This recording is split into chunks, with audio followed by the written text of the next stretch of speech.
I am ready!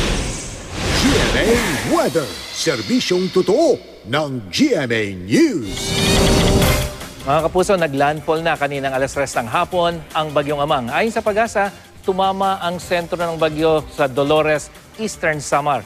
Base sa forecast track ng ahensya, tinatawid na nito ang Northern Samar at daraan din ito dyan sa may Bicol Region. Muling babalik sa karagatan dyan sa may Philippine Sea, dyan sa may silangan ng Aurora, Isabela Provinces at posibleng muling tumama dyan sa may parte ng Isabela bago tuluyang lumayo sa ating bansa. Nananatiling nakataas ang public storm warning signal number 2 sa Catanduanes, Albay, Camarines Sur, Camarines Norte, Southern Quezon, Polillo Island, dyan sa Sorsogon, Masbate, Burias Island at Ticao Island sa Luzon. Sa Visayas, signal number 2 rin sa Northern Samar, Eastern Samar, Samar at Biliran Island. Bukod sa malakas na ulan at hangin, posible rin ang storm surge na aabot naman ng 2 metro. Signal number 1 naman sa Cavite, Laguna, Rizal, Batangas, Bulacan, Nueva Ecija, Aurora, Quirino, Isabela, lalabing bahagi ng Quezon, Marinduque, Oriental Mindoro, Romblon at dito po sa Metro Manila sa Luzon.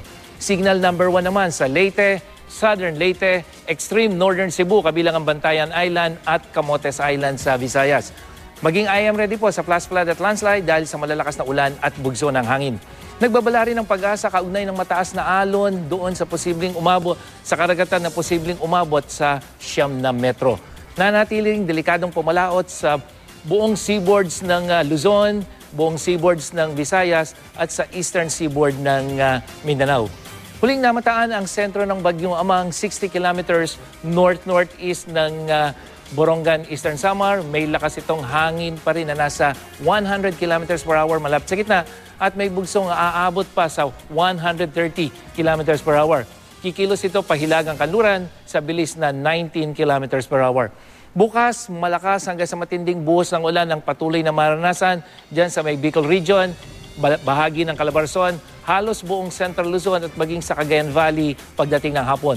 May pag-ulan pa rin maranasan dyan sa Eastern Visayas pero asahan na ang unti-unting pag-aliwalas ng panahon.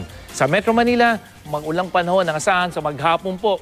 Bukas yan mula umaga hanggang gabi, katamtaman hanggang sa kumisay malalakas na ulan ng posibleng maranasan. Kaya sa mga tutungo sa UST at Luneta, maging I am ready po. Sa Cebu naman, mababa ang tsansa ng ulan maghapon naman yan para sa pagdiriwang ng Sinulog Grand Parade bukas. Yan ang latest mula sa GMA Weather. Ako po si Nathaniel Cruz. Pagplano para sigurado, I am ready. Serbisyong totoo ng GMA News.